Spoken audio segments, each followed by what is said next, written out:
How's it going, guys? My name is Zach with The Movie Castle, and today we're going to be taking a look at The First Omen. This just came out April 5th, 2024, and is a prequel to the Omen franchise. This movie was directed by Arkasha Stevenson and stars Nell Tiger, Ralph Ineson, and Sonia Braga. And overall, this movie really was a pleasant surprise. I didn't have super high hopes for this one.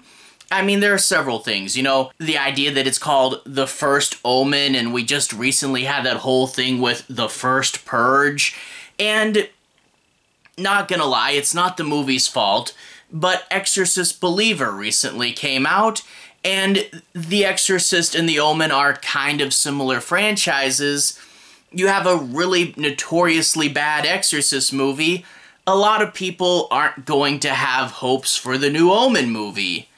But this is the day and age of the internet, and word quickly spread, hey, this is actually a really good movie, so I went into it with modest expectations, and boy, it did blow me away. This is almost certainly going to be one of the top 5 horror movies of the year, and it's really, really good.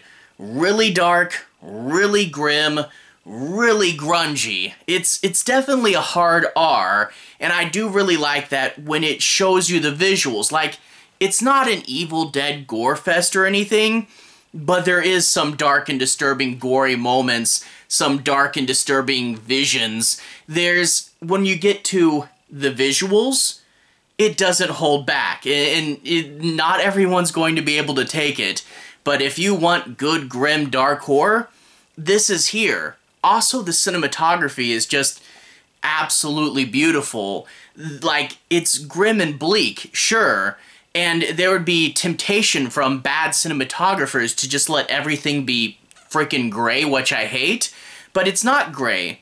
It's earth tones. Very raw, very natural, very much like an old oil painting, and this movie has a ton of texture.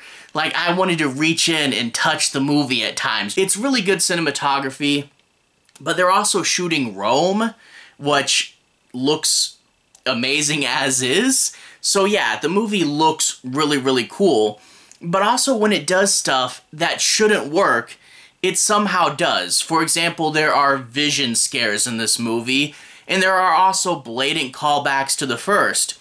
This is an Omen movie. Someone is going to say, this is all for you. But it still works. You know, the callbacks to the first reinvent stuff enough and do lead to good, intense sequences.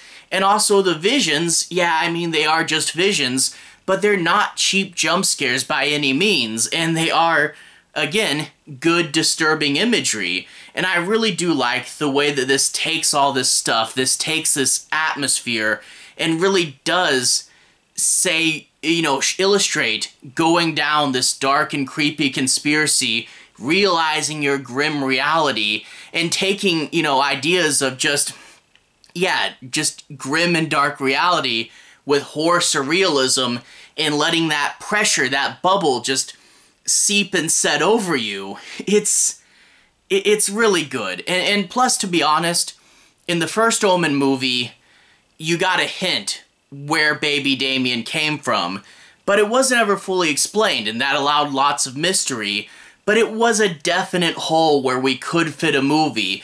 It was a place with a story to tell, and thinking of it retrospectively, yeah, a prequel to The Omen just totally makes sense. Crazy we haven't done it yet. Overall, this is one that I can definitely recommend. Go check it out. It's really good. The only people I wouldn't recommend this for are people that aren't suited to take high horror because, yeah, this does get really intense. Dark and grim, very well done. Anyway, let's talk a bit about the plot. I do want to take some time and analyze the movie a little deeper. I know with new releases, people are a little sensitive to spoilers, and while I won't do any major spoilers, if you want to pause here and come back after you watch the movie, that's totally fine, but let's do a deeper analysis. Anyway, we open up with this guy. He's like a conspiracy priest.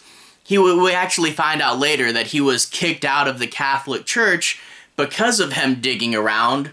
So it's this former priest, and he's confronting this other priest, and he's talking about what will essentially become Damien's mother, and he has this photo of this little baby in the arms of like this nun, and he says, "This is the only proof she ever existed.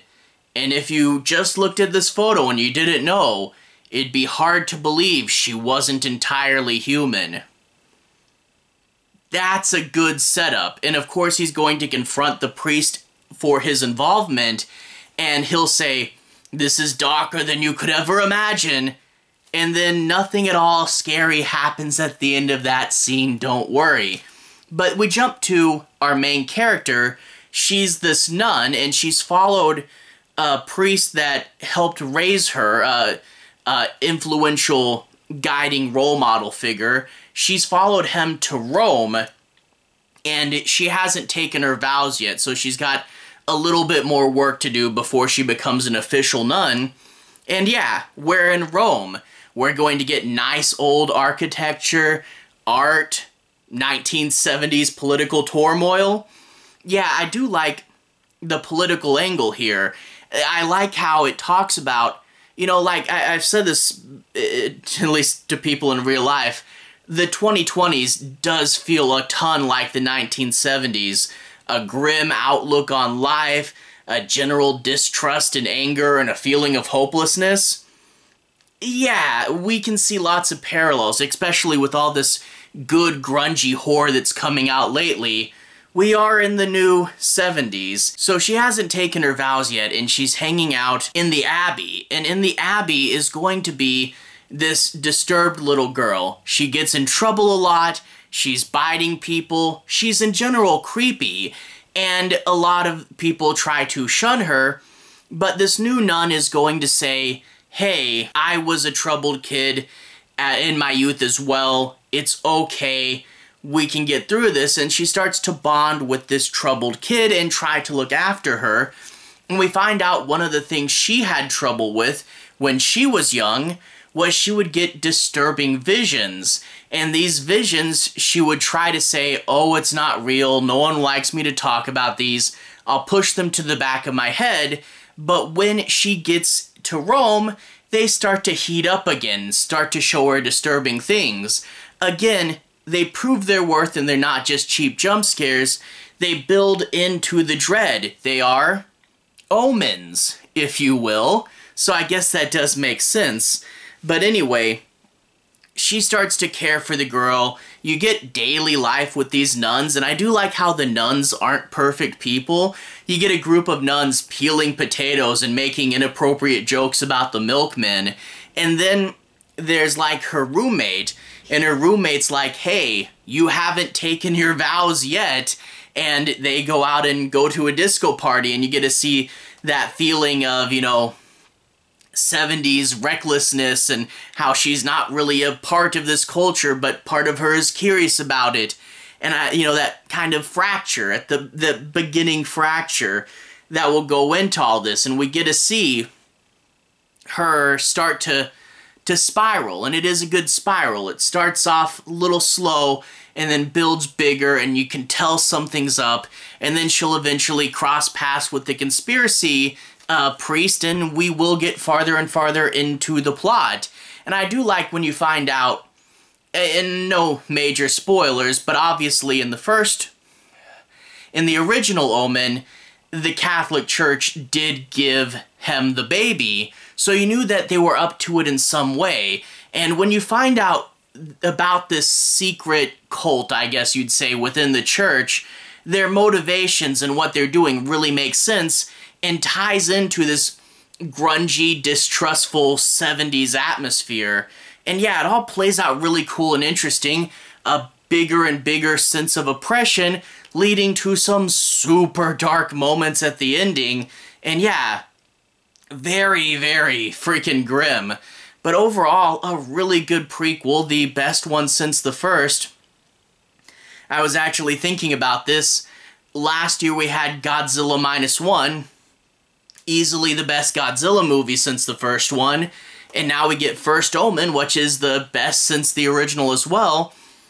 I would love to see horror movies just, you know, re-engage into their franchise with new amazing entries. Like, can we get a Jaws 5 that is just amazing? That would be great. So hopefully we get more stuff like this. This was pretty cool, and I would definitely recommend going to see it. Anyway, to everyone who's watched so far, thank you for watching. To everyone who's liked and subscribed, thank you. You really are helping the channel out. I'll leave a relevant playlist on the bottom. This should be my 2024 playlist, and we've had a few really cool things come out lately, like Late Night with the Devil, and, you know, even the totally different feel, but Godzilla x Kong, dumb, goofy fun, you know? So, if you want to see me talk about more 2024 movies, you can click right there and see more. Anyway, have a good day. I'll see you guys again very, very soon. Relevant playlist on the bottom. Have a good day now.